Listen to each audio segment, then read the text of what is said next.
Hey guys, I know it's been a really long time, and while I'm really excited to finally show you the Tauriel reverse spin, thank you all for being so patient and bearing with me, and I really hope that the waiting paid off. So let's get into it. Today I'm going to teach you how to go from starting with a regular grip and going down into the reverse grip, and then in a part 2 video I'll show you how to go from the reverse grip here to the forward grip. A major part of this sequence is using the forward spin, one of the first tutorials I ever made.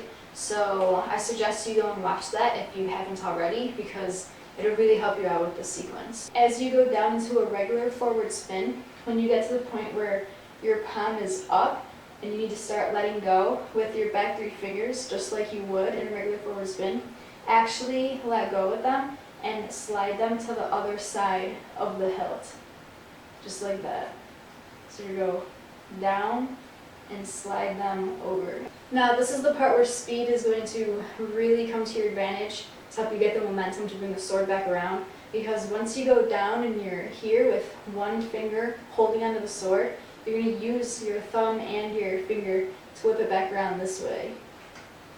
Alright, so kind of whip it down a little bit and you're going to swing it around. So remember, as soon as the sword gets to the bottom, move your three fingers back to the other side, and then you're going to continue it around, okay? So if you see right here, my finger's actually on top, and it's actually holding the sword in place. So I'll try and go slow.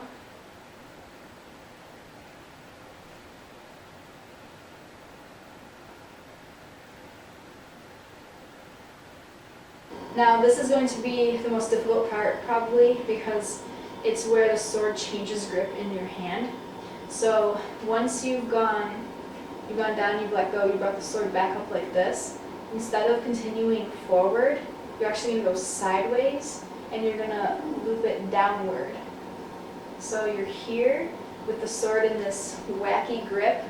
It helps if you put your 3 fingers against your palm so they don't get in the way. And remember, you're just holding on with your pointer finger and your thumb, and you're going to bring it down. So tip it down to the left so that your palm is pointing up to the ceiling and the sword is parallel with the ground, and you're going to continue it down. Once you've done all that and now the sword is pointing down and you're holding on with just your pointer finger, you're going to bring your thumb to the other side, so now both your pointer finger and your thumb are on the same side.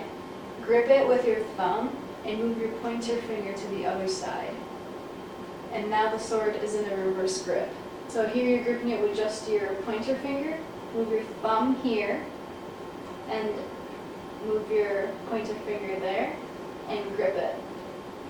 And now that you're in reverse grip, the last thing to do is to bring the sword back like this, so that your arm is straight by your side and the sword is straight by your arm pointing up, and this is where it ends. Now I know that was probably very difficult and you might still be confused on exactly what you're supposed to do, so I'm going to go through the whole thing again pretty slow and try and flow through each step. So starting at the top, go down into a forward spin.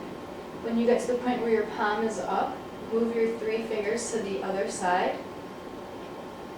Continue with the forward spin, and instead of going forward again, go to the left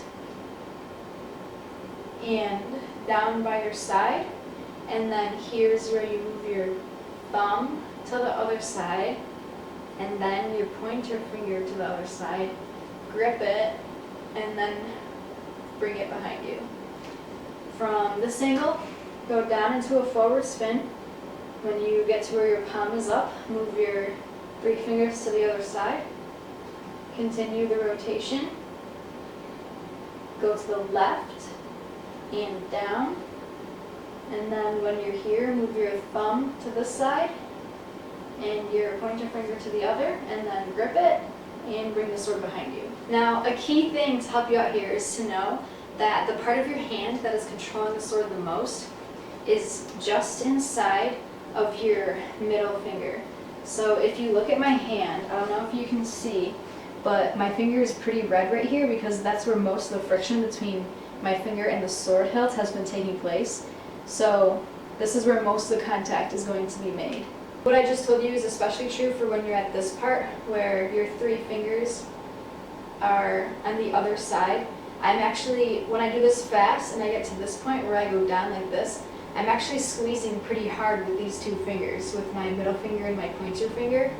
So that's where the friction really comes in. So even though my pointer finger is guiding the sword the whole way, it's really my middle finger that's kind of keeping it in place. Something else that might help you is to know that this entire sequence from here to here is really just 2 motions that are cut in half by the changing of the grip.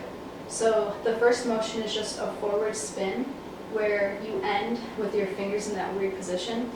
So this whole thing is just a forward spin. Like if you compare, this is a forward spin, and then this is the spin that we use now, where you just change your hand.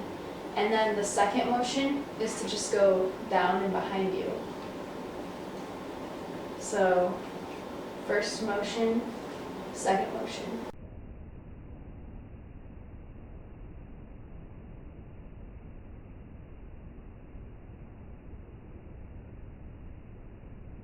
I've really said all that I can to help you master this, so if you're still struggling, I would recommend going back and rewatching the parts of the video that you didn't quite get. So thank you for watching, and once again, thank you all so much for your patience in waiting for this video. And part 2, where we go from the reverse to the regular grip, will be out shortly. So thanks, and stay tuned.